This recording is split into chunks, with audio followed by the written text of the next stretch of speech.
Welcome back to another episode of Dakota Customs un-RIVETED. I'm your host, Travis Feist, owner-operator of Dakota Customs, and with me, as always, is Rob McLeod. Always a pleasure to be here. Good morning, guys. Morning, Rob. So, today's episode, we're going to be talking to Jesse Peterson. He is highly involved with our dealerships here in town. And we're going to be visiting with him today on with inflation, trying to get parts, the involvement with the EVs coming out. So we're going to be picking his brain on that, getting some feedback and how it's affecting, good or bad. Pretty relatable and I think dynamic conversation. Yeah, I think so. But before we get into that, shop, busy, real busy. I feel like it's the most manageable busy though that where we've been. It's not just walking into fire every day. It's more or less it's like, okay, we all know our direction for the next 3 to 4 weeks, and we know what's coming in, we know what needs to get done, so it's a good manageable busy. It hasn't got any less busy, but I feel like things have slowed down. Just with that kind of topic about being busy, I mean, even our marketing person got pulled over today for speeding because she's got, I guess, a heavy lead foot. So I guess we're all busy. Some of us get going the speed limit, Amy, is like having a clean desk. It kind of eliminates, unnecessary busyness. So True. If you get pulled over speeding, you're late. Well, now you're more busy because you're even more behind. Yeah, so nobody likes that. It's a clean desk deal. Being late. Brilliant people are dirty. Yeah, well. We're not artists. Moving on. So, anyways, yeah, we, like I said, we do have a lot going on right now. It's cooling off, so the bikes are kind of slowing down a little bit, which they're actually getting faster, essentially. Well, I'm saying the work. Oh, is getting okay. Not the actual bikes, but the work is getting. It's slowing down a little bit, so which is nice. Kind of take a breather from that, but we still have a lot of bike stuff going on, which is good. I appreciate everything that comes through our door. So definitely. But yeah, car stuff.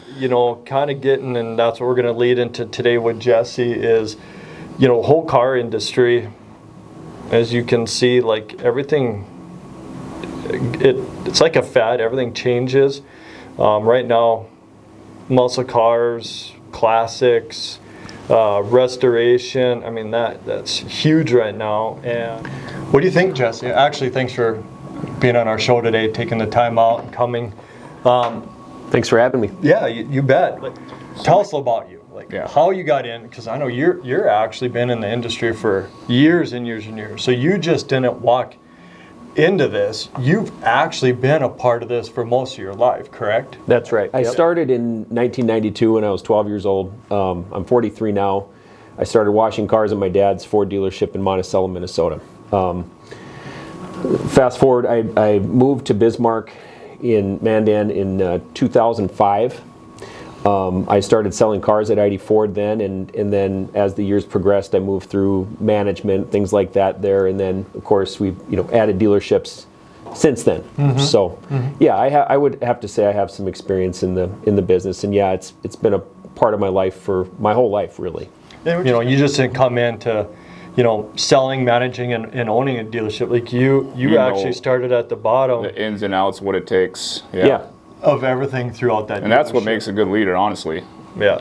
Well, thanks for saying that. I appreciate it. I do feel my dad and my grandfather both had, they thought about it the right way, that if I was going to get involved and if I wanted to have a future in it, that's how I would need to start out. So, my kids are coming to the age where, or one of them is anyway, where he may want to work in the dealership at some point, and he'll do it the same way I did, because I felt like that was very helpful to me in my career. That, like Rob was saying, that makes you even more of a successful business owner, because you've been in everybody's shoes. You've taught yourself. You know all the ins and outs all the way up. So I mean, that's like hats off to you on that deal.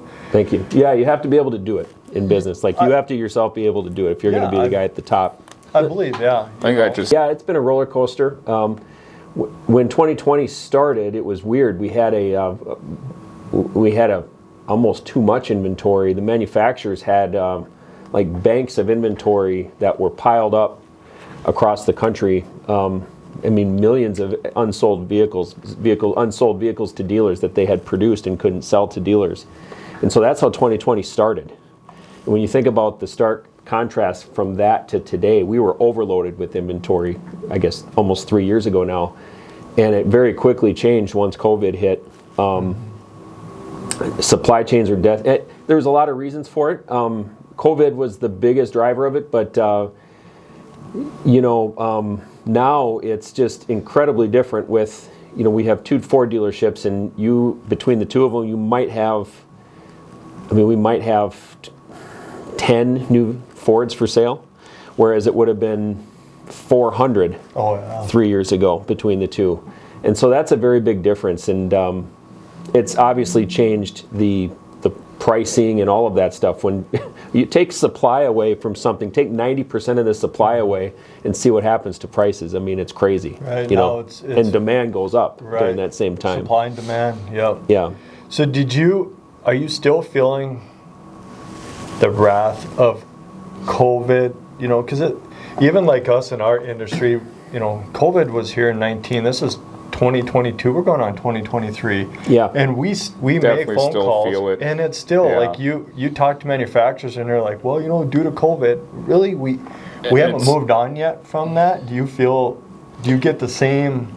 I wouldn't call it, I know what you're saying. I wouldn't call it the wrath of COVID necessarily. I'm sure it was caused by that, but we're still not nearly up to speed with production with vehicles, which is really going to hurt us 2-3 years from now. When you think about, the sales are still down 20 to 30% over 3 years ago. Well, that's that much less vehicles in the market, that come back around as used vehicles. So that'll have an effect in even a couple of years. But it's crazy to me that we're still not up to speed yet. I don't understand why. They still haven't been clear on that. There's a lot of things. It's mostly microchip related, but it's other things too. It's all the ancillary suppliers that manufacturers use. Some of them went out of business because of COVID or whatever, and clearly the demand for the microchips is beyond just automotive. Mm-hmm. And they just didn't anticipate that years ago. I don't know if we were going to have this issue anyway or not. I don't think we were, but COVID certainly started getting the ball rolling, and it's still going. Yeah. And I think everybody's still kind of feeling that wrath with the whole COVID. Because like I said, I feel like it's almost created a crutch for people to lean on. It's became a lame excuse for things. Where I see that. I receive some bad information and they just blame it on COVID. Is it really from COVID? It's hard to say. Yep. it But seems like it's the go-to excuse. It's just people have just gotten so complacent due to it. And it makes everybody else's jobs harder. So, and that kind of brings me, so you're still you are still dealing with the whole COVID thing. If it's 100%, 50%, 20%, however, but you're still dealing with that. Okay, well now, like you said, supply and demand's coming in. Well, you still got to sell stuff, so people are bringing in used inventory, which, well, it's a demand thing, so you jack up the price on the used inventory and you're selling it because again, this is the industry we're in.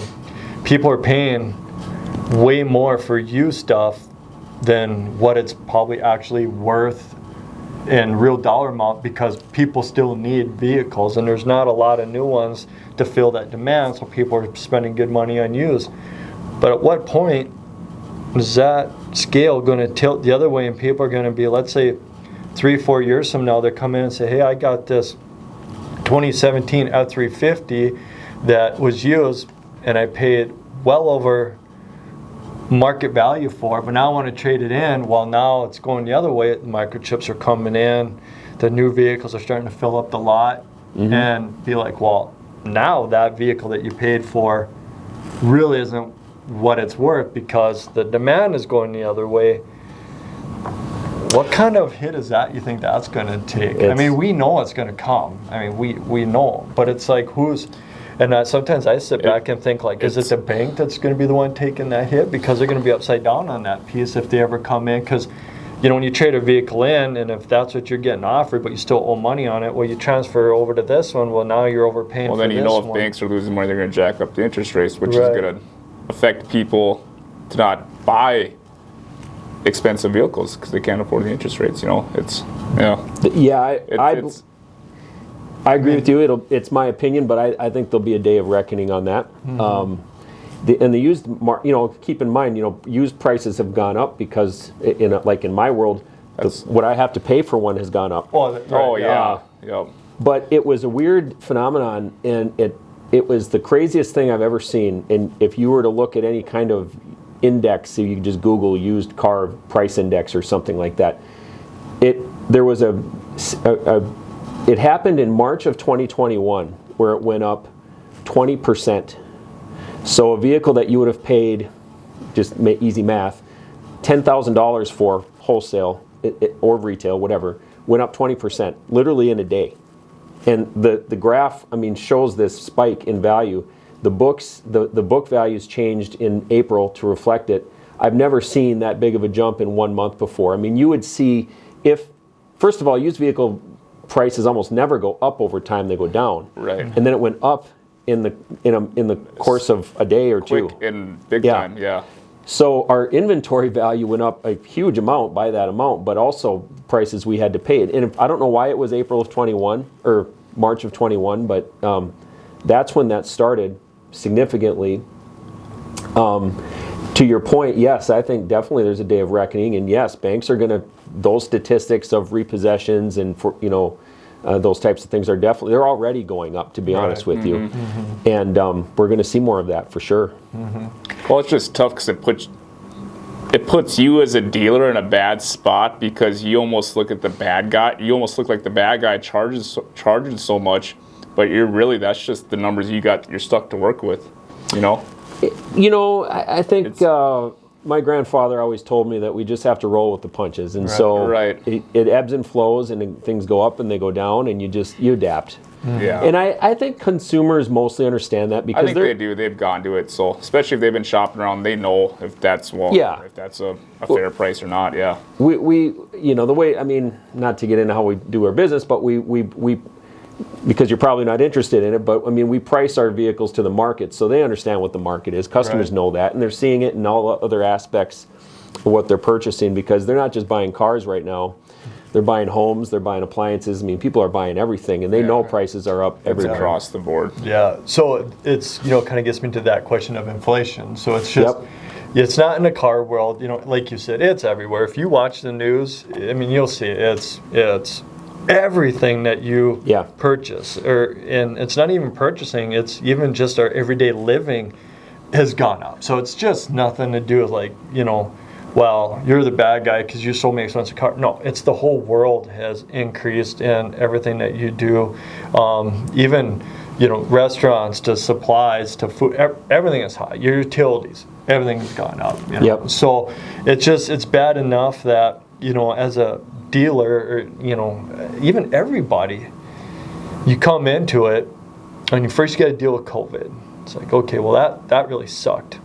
We're still feeling it. Then as we're trying to adapt and we're trying to get that routine going down in effect, you got to change a lot of stuff because of the in and out, the inventory demand, the workforce, everything with COVID. Well, then here comes inflation. So now you're dealing with COVID, now you're dealing with inflation on top of it. It makes everything really hard. It makes everything difficult. So it's bad enough that you're still trying to, adjust your dealership to everything that COVID is bringing you.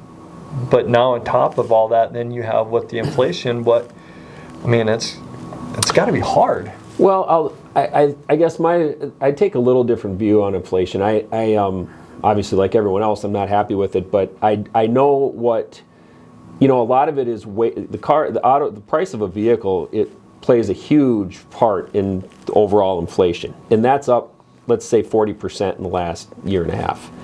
The price of a vehicle up 40%, that's a lot. Yes. That's a lot. Statistically, it's almost impossible in that period of time, but it's happened. And the way I feel about it is once they do get production and things like that figured out, and the supply side gets more normalized and gets more stabilized, prices will come down significantly. Once you have more vehicles to choose from and more competition, it obviously that's a natural economic situation. And so I really think that it'll come down significantly once we get vehicle production back. And I think it'll have to, because you got to think now. Let's just picture. People are just going to hold on to what they got. Well, yeah. You know, for they're not now, going to be so willing to buy that new vehicle. Because there's really, I feel like, because there's really not a selection to choose from. But I remember a few months ago I seen a Facebook post, and I can't remember if it was Tesla or what dealership it was, but it showed like an area view, and there's just like thousands of these cars sitting there, and they're all waiting for like this one specific chip or whatever it is. Yep. And then it's like, hey, go. Then they all get shipped out. Well, that's what that dealership. Well, now just think, you got, Ford, you got Chevy, you got Chrysler, and you got, Toyota, and all these other, and it's probably the same way at all these. Well, once all these parts start coming in, all these new vehicles, bam, go out to all these dealerships. They want that sold. They're not going to want to sit on house and you show up with 200 new vehicles in a month time, or I don't know how it works, but let's just say if you getting flooded with all these vehicles that you had ordered 2 years ago, or however it is, that now they're really starting to get on the ball and starting to show up when you back to normal, for ordering. You're not going to sit on that inventory, so of course you have to bring your prices down, right, to match, to get rid of that inventory. That hence hopefully will bring in, half of that will bring in probably used. I don't know what the turnover rate, but even 3/4 of that, well, like I said, that scale then is going to start going and even itself out, because now, like you said, it's demand, and it's supply and demand. So I do agree with you. I think in due time, like, it's never going to stay like this. It's not. It's impossible. It can't. Right. It can't. It's got to level itself out. Yeah. Yes. So it'll happen. It'll happen a little more slowly than you might think. All that backlog of vehicles that you see, and there's all sorts of examples of that across the with different manufacturers. But what you maybe don't know is that all of that stuff is sold, pre-sold to customers. Oh, sure. So when it does hit, the reason you don't see our lots fill up, well, we get transports with vehicles on them all the time. They're all sold and they leave right away. You just prep them for delivery. Yeah. So those back orders will fill. We have 6 months worth of sold orders across all manufacturers to get filled. Those will get filled, and then then you'll start to slowly see dealer lots climb with inventory, because the suppliers still won't totally be able to catch up. And even if they do, the factory lines won't be able to catch up to where they can just slam us all in one shot. So it'll happen over the course of time. I just hope, my big hope is that by the end of next year, things are 80% of normal. Is what my best case scenario for hope would be there. So and here's the one thing too, like, you almost don't even want the automakers to just try to fill these orders as quick. You still want them to produce a quality vehicle. So you don't want them to just knock vehicles out like they're making sandwiches, Like, they still need to produce, they need to put that Ford, Chevy, GM name on it and send a quality vehicle out the door. Totally. Because if they don't, well, that just creates even more headaches, because what's worse than having a returning vehicle, especially when it's sold new. That's a big focus for all of them. I'm not too concerned about that, although, those things do happen. Yep. I mean, certainly, but we just deal with them when they do. But yeah, right. You're right. Have you noticed the EV world, electric vehicles? What's your take on that? Is it a good? I know everybody wants to be green. Everybody wants to look for a future. I get it. I respect that. I do. I'm never going to take that away from somebody. But it's not the only thing we got going on in the world right now, is to make sure everybody owns an electric vehicle. But you, again, we see it on one side, you see it on a different. Is that the new hottest thing? I mean, people come in and they're like, I'm getting rid of my gas, I'm buying all electric. You get the diehards. Is it as big? Of course, we're not like California, but do you get people coming in and they're like, as soon as you get an EV vehicle, I'm in, call me, I'm switching my whole fleet over. Is it like that? Well, well, first of all, it is coming. It's coming. Yeah. There's no stopping it now. And the reason I say that is the manufacturers are all very, very, all of them that I can think of, all the ones we're involved with. We have Ford, even Chrysler, Dodge, Jeep, Ram. I mean, to give you an example, Challenger and Charger are going all electric next year. That's crazy. That is crazy. That's just happening. I mean, and then, Kia is another one we have, but all the manufacturers are behind this and are full bore going forward. I'll give you an example. Ford Motor Company. This is all in the media now, so it's not secret. Mm-hmm. But we had our national dealer meeting last week in Las Vegas, and basically they're giving us 3 options as dealers. They're saying the first is you can invest zero in electric, and that's no problem, but you won't be able to service them. You won't be able to sell anything going forward. The second option is basically we make a $500,000 investment and we can sell up to 25 electric vehicles per year. We can't have any inventory. They're all completed online through a reservation process.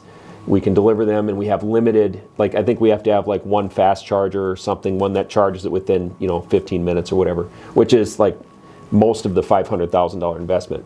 And then the third option is a $1.2 million investment per dealership. So we have 2 dealerships, so yes, it would be per.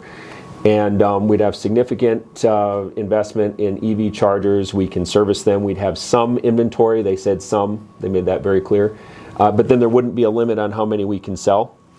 And so there's that, along with the fact that Ford has really broken down into 2 distinct divisions now. There's Ford, we call it Ford ICE, which is the internal combustion engine portion, which every dealer can sell. And then there's Ford Model E, which is their electric division. So that's just Ford, and they're all doing this. And I was just at the Kia National Dealer meeting a couple weeks ago. They have 4 EVs coming out, and they want us to invest significantly in this as well. And my view on it is we're going to do it. We're gonna go. I've got a lot of things running around in my mind right now. I've got to have it figured out in the next couple of years, and we're going to. Do I personally believe it's a good thing? I mean, out here, I don't know how feasible it is out here. Right. But I'll tell you, there's going to be somebody's going to figure it out, and the landscape here is going to look a lot different 10 years from now. Mm-hmm. It just is, because someone's going to figure out how to make money on this. But I always think we're going to sell gas engine vehicles out here. We're always going to have that here. You may not have it in California. You won't in 10 years from now. You won't. I mean, they won't. They'll be driving around, but they won't be sold. Right. It's illegal in 2030, I think. There. Right. So. Well, see, and that's again where, I kind of bring up that question, because your Ford dealerships, the 2 that you have here, you can't. And I don't know how to put it, but you can't compete with the Ford dealership in downtown Vegas or downtown California because the population. So for them to go to that meeting and they're like, we need to do this now because look where we live. But for you, it's like, but do we need to do it now? Or can we, or do we invest in 2-3 years? Eventually, you have to do it. You have to. If you want to be competitive and be able to still work on all the vehicles and still provide a service to your customers, you have to. But the difference is are you doing it today? Or are you, like you said, or is it that's your plan 3 years from now? Because I can't be over here because of our population, our demand. It's not the world that we live in. But it is something that you do have to. To your point, the second we get a electric vehicle in or coming in, it's sold. So right there. So when you do get because they have the F-150, I believe, that is out, right? The Lightning. Out. Yep. Okay. Yep. And I hate to say this, but man, it kills me every time. The Mustang. What, really? The Mach-E, just the Mach-E. Oh, is that? Okay. Yep. It's on a Mustang chassis. It looks kind of like a Mustang, but it looks kind of like a Mustang hatchback, if you will. Why did they do that? It's a symbolic thing. Not to change the subject, but man, it kills me. Well, the regular Mustang will always be a gas, I think it's to symbolize that the American muscle car shifting will be electric. Can do this. Yeah. But they should make it look like in a muscle car, not a grocery getter. You know what I mean? Like, come on. And I think there's a lot of people out there, even if you are a Mustang fan or not a Ford fan or whatever, but it's just kind of like, when you look at this, it's like, don't ruin what you have. I think the bigger shocker is the Mopar. Yeah. I think that's even bigger because they're actually using the same vehicle styling but going full electric. It's just like, I feel like you got to do both. Yeah. Like, you got to have, I don't know, because there's no doubt that electric cars, they are hot rods essentially. Mm-hmm. They can perform. Future. Yeah. It's just like, I think that's a little bit more of a, I don't know, like. With my question, like, so when you do get electric, is it the pickups? Is it like, what car is it that is like your number one interest? I shouldn't say seller, but your interest. Like, people come in and they're like, we're interested in this one. Is it like, obviously it's probably not the pickup.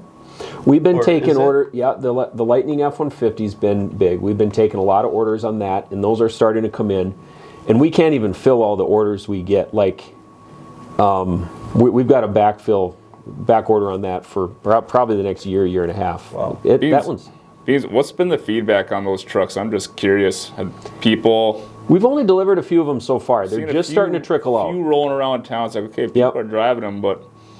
Well, you have two options on that, and I think there's the 220-mile range battery, and then there's the extended, which is the 300-mile range. It's actually been harder to get the 300-mile range one. People want it, yeah. And now, if you got to tow a boat with that, it's not going to get 300 miles. If it's 20 degrees out, it's not going to get 300 miles. So we'll see. I think the jury's still out on that, how that's going to work. We have an all-electric Wrangler. Okay, that's been really hot. It's not all electric. It's a hybrid. It's got an electric motor. We did one of those. Mm-hmm. Remember Chris's? Yeah, the blue one. Yeah. It's just like, he had a blue one that he took to the Mojave Desert and he lifted it, and we did a bunch of painting and accessories and stuff for it. But I guarantee you, I tell you who you'd probably know who he is. Yeah. You can run that on the gas engine, but then if you do run it on all electric, it'll make it like 22 miles. So we have a lot of employees that buy those, and they'll just use it back and forth going to work, and then they'll charge it while it's at the dealership while they're working. That's slick, yeah. Yeah, we have numerous people do that. So, it's and then on the Kia side, there's all sorts of, we don't have them yet, but they're coming. And we've got a number of charging stations that we have. Nobody uses them yet. I don't see a Tesla pulling up yet. Mm-hmm. And most of that is they just maybe don't know it's there. Although there is an app you can use as an electric vehicle, that locates them for you. You have to, especially up here, because we're not like in a big major city where you got to know where your charging stations are when you drive. You do up here, especially in North Dakota. Yep. Because you want to make sure you get to one. Yes. Yeah. But I think getting back to, because I think we're still so new with EVs, and getting back to with you where you're directing your dealerships to. You got a trend to the bigger industry, and I think the bigger side of the industry is electric vehicles. So you got to trend your dealerships to go along with that industry. So I think that's Well, we want to be ready for both. Yeah. My hope is that we're still selling mostly gas engine vehicles long into the future, but we certainly need to be ready for electric. So we're going to make the investments, and we're going to do it sooner rather than later. Yeah. And since I moved here, I felt like when I moved to Bismarck, I was like, God, this place is like 3 years behind everybody else. Like, absolutely. When I moved here, like, songs that were cool where I lived before were old, or songs that were cool when I moved here were like, I was like, God, that was cool like 8 months ago. Like, you would just see things adapt slower here. Now that 3 years is shrunk considerably. I would say we're not behind at all now, but. Something like that, I think, will lag, but I want to be ready for it. And I don't think it's a just in case either. It's going to happen. Yeah, it's going to happen. Yeah. So. Yeah, I think it's just going to take slower to get us up to that level, but it's going to come. I think all the vehicles are going to get better, and more people are going to, want to buy them. Yeah. Essentially. So. Well, if you can, once it gets to the point where you can at least get to Fargo without having to charge.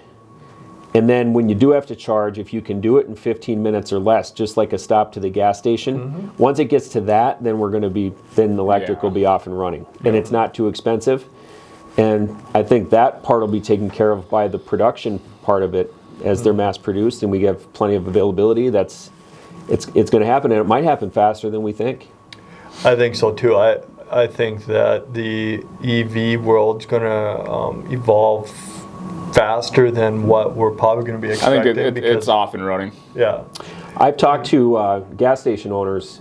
I've got some that are friends, and there's two things that they're trying to diversify so that they're not so dependent upon gas. And the two things they're looking at that they've told me are charging stations and like alcohol sales, so they can have diversified sources of revenue. If they're not already doing that.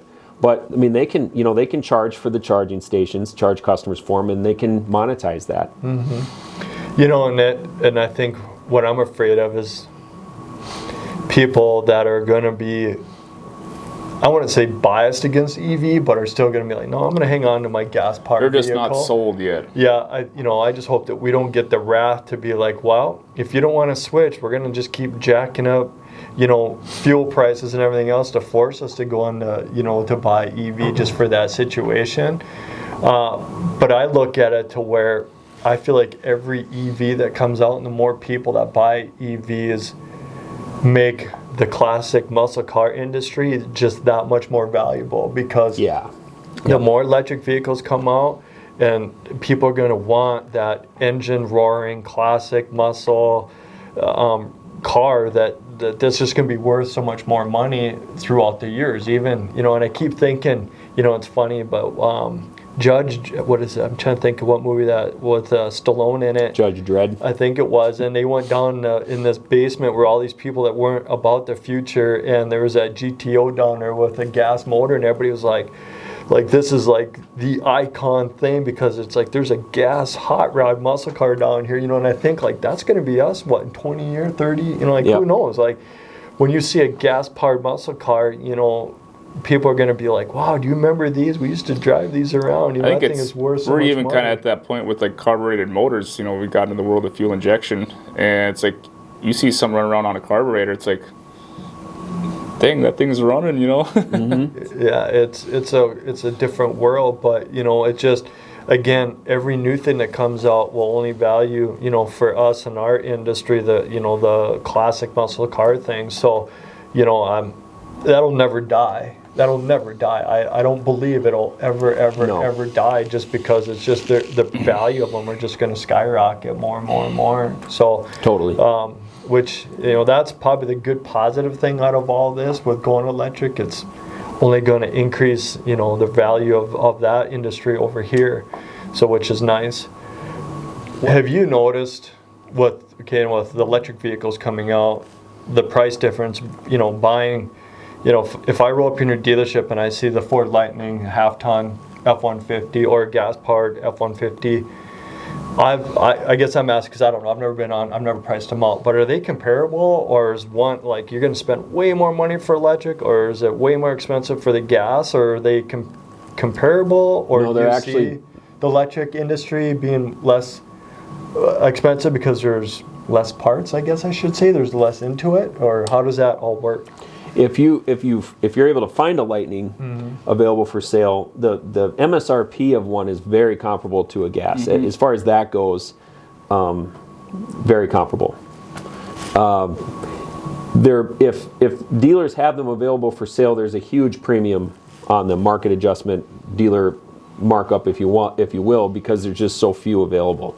But if you ordered one, the price would be very similar to what a gas engine one would be.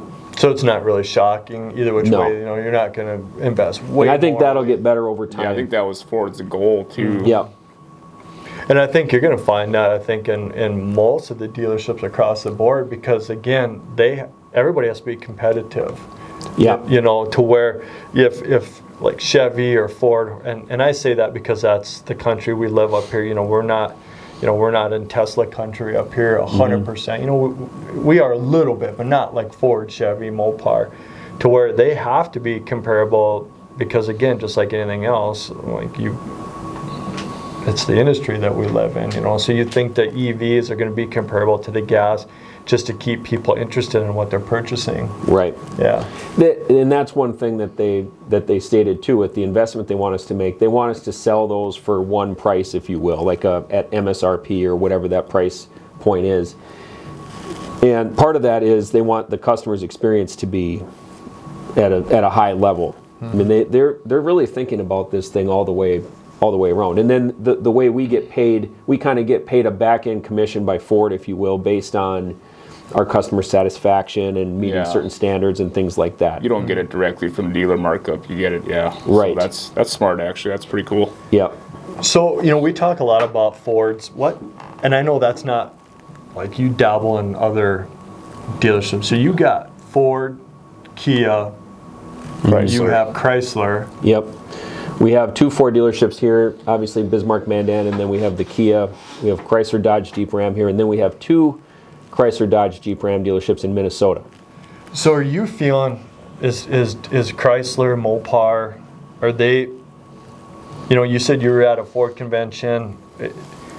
Do you feel the same wrath, positive or however, but from the Chrysler, Mopar? I mean, are they stepping up, and are you seeing like seems like they're on the same playing field as Ford, or do you see Ford's like going this direction and Mopar's, kind of like back here a little bit, but they're catching up? Or, I mean, do you see the same?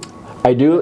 A lot of people don't know this, but they combined with a European manufacturer maybe 2 years ago now, and they called Peugeot. Mm-hmm. And Peugeot has a lot of electric technology. That was the big reason why they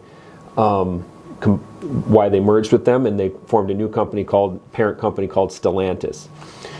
So at our dealer meeting this last March at our national convention, they rolled out a plan.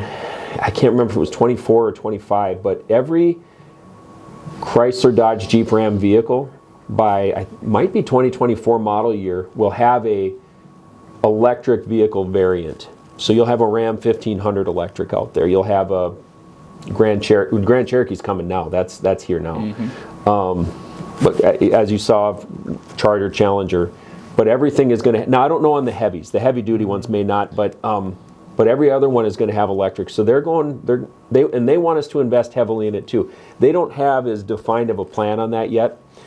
They're actually having us work with consultants to see what our investment might be needed, but it's going to, the one here is going to be significant. Mm-hmm. So they're right up there with it. I mean, they are comparable. I'd say Ford has outwardly made more of a, in terms of what the public can see, more of a investment in it. But Chrysler, Dodge, Jeep, Ram is doing the same thing. And like I said, all manufacturers have a lot of resources invested into this.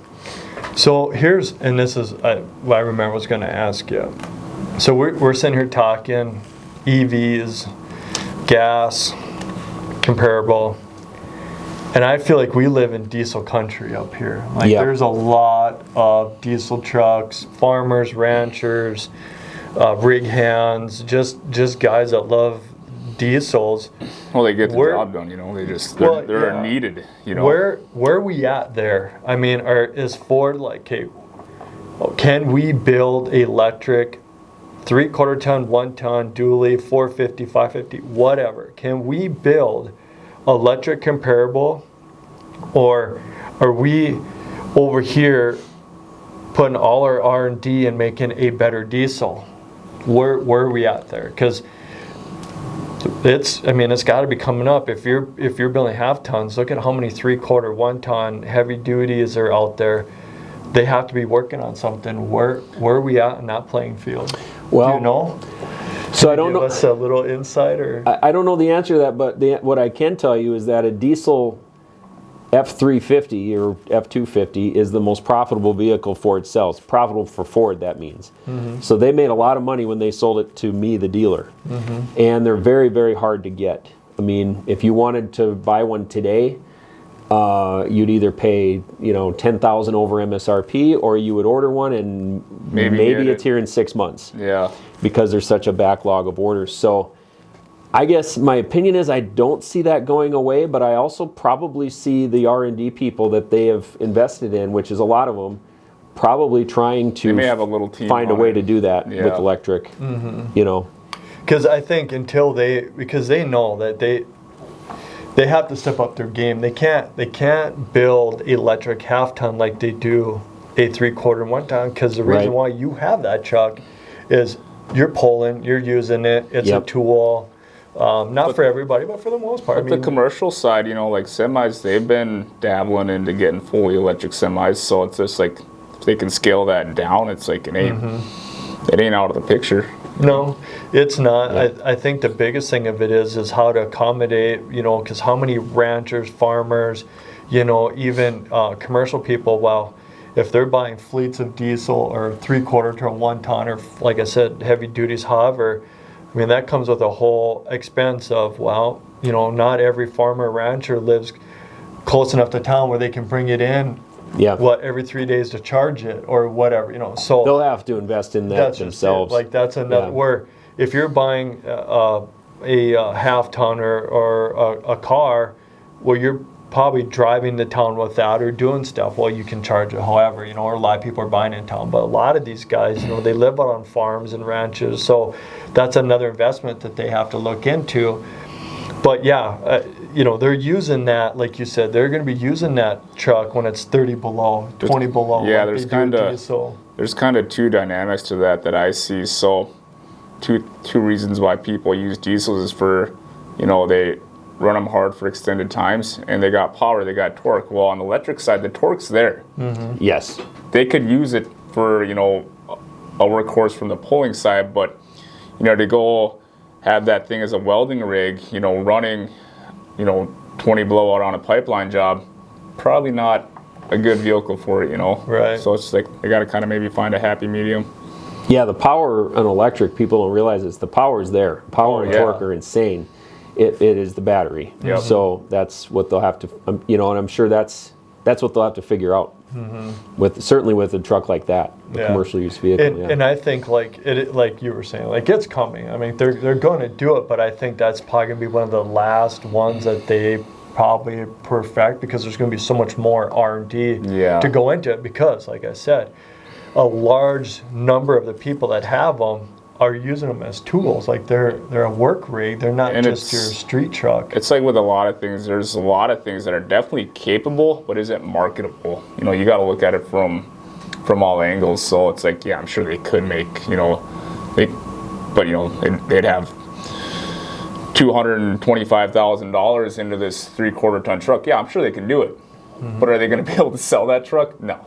So now they're trying to find a good way to do it. I think that's an example of where the manufacturers are going to have gas engine or diesel engine vehicles well into the future, and it's going to be a part of their portfolio. Mm-hmm. It's just the electric part is going to grow over time, but that's you're not going to be able to replace that anytime soon. No, I mean, we're 20 years away from that. Making money on it either. Yeah.